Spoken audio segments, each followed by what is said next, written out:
মা কি করতাছো? এই যে আমার প্রিয় জিনিসগুলো গুছিয়ে রাখতেছি। ও, একটা গল্প শোনাও। গল্প শুনবা? হ্যাঁ। ঠিক আছে। আজকের গল্পের নাম হচ্ছে হীরামন পাখি। এক দেশে ছিল একটা রাজা। রাজাটা ছিল অনেক ভালো। সেই রাজার একটা বন্ধু ছিল, সেটা হচ্ছে একটা পাখি। ওই পাখির নাম হচ্ছে হীরামন পাখি। সেই পাখিকে রাজা অনেক ভালোবাসে, সেটাকে খুব মানে সবসময় কাছে কাছে রাখে। তো একদিন হীরামন পাখি রাজাকে বলল কি, রাজামশাই, আপনার কাছে তো আছে অনেক বছর হয়, আপনি আমাকে একটু ছুটি দেন না, আমি একটু আমার পরিবারের সাথে দেখা করে আসছি। আমার মা আছে, ভাই বোন, আমার বন্ধুরা আছে, আমি সবার সাথে একটু দেখা করে আবার চলে আসবো। তখন রাজা বলে, আচ্ছা ঠিক আছে, আমি মাত্র তোমাকে 2 মাস সময় দিলাম, 2 মাসের মধ্যে তুমি চলে আসবে, তোমাকে না দেখলে কিন্তু আমি থাকতে পারবো না। তখন হীরামন পাখি চলে যায় তার দেশে।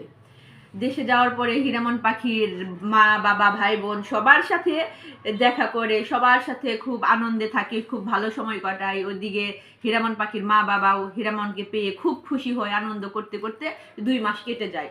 তখন হীরামন পাখি বলে যে, মা বাবা, এখন আমার যেতে হবে, রাজা আমাকে অনেক ভালোবাসি আর আমি তাকে কথা দিয়ে এসেছি যে আমি 2 মাস পরে চলে যাব।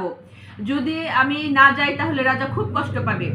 তখন হীরামনের বাবা মা বলে, আচ্ছা ঠিক আছে, যাবে তো? তাহলে তোমার রাজা যখন এত ভালো, রাজার জন্য আমি একটা গিফট দিয়ে, একটা উপহার দিয়ে দিব। তখন বলি, কি উপহার? আমাদের রাজ্যে একটা ফল আছে, যে ফল খেলে একদম বুড়া মানুষ জোয়ান হয়ে যায়, একদম যুবক হয়ে যাবে, সেই ফল দিয়ে দিব। তখন সেটা কি? সেটা হচ্ছে একটা জাদুর আপেল। তখন সেই পাখিটা 2টা জাদুর আপেল নিয়ে চলে আসলো রাজ্যে, রাজার কাছে। সে রাজা তো হীরামনকে পেয়ে কি খুশি, কি খুশি। হীরামন বলে যে, রাজা, আপনার জন্য আমি 2টা আপেল নিয়ে এসেছি। এই আপেল কিসের আপেল? এই আপেলটা কোনো বুড়া লোক খেলে সে একদম মানে যুবক হয়ে যাবে। ও আচ্ছা, তাই? তখন সে রাজা ওই 2টা আপেল, একটা আপেল রাখে রানীর কাছে, আরেকটা আপেল রাখে তার হলো মন্ত্রীর কাছে। তো মন্ত্রীটা ছিল অনেক পাজি, ঠিক আছে, অনেক পাজি ছিল। সে হলো রাজাকে সহ্য করতে পারতো না, সে পাখিকে সহ্য করতে পারতো না, পাখি আর রাজার বন্ধুত্ব সহ্য করতে পারতো না।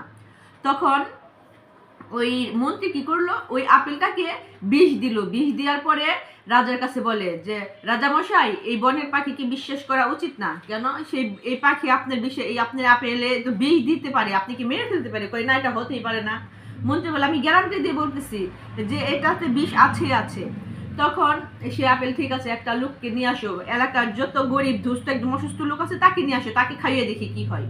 এরকম তার রাজ্য থেকে একদম গরিব, একদম অসুস্থ বুড়া একটা লোককে নিয়ে আসে। সেই ফলটা খাওয়ানোর পরে মারা যায়।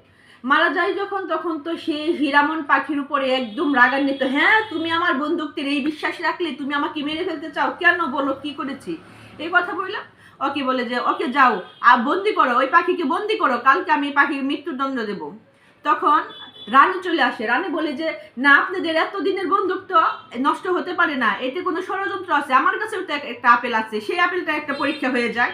তখন আরেকটা বৃদ্ধ লোককে ওই আপেলটা খাওয়ানো হয়।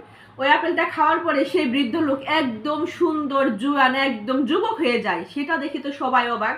তখন মন্ত্রী ধরা পড়লো এবং হীরামন পাখিকে ছেড়ে দিল। তারপরে হীরামন পাখি বলে, এতদিনের বন্ধুত্ব যদি আপনি বিশ্বাস না করলেন, আমাকে যদি বিশ্বাস আপনি নাই করলেন, আমি আর আপনার কাছে থাকবো না, আমি চলে যাব। এই কথা বলে হীরামন পাখি রাজাকে ছেড়ে চলে যায়।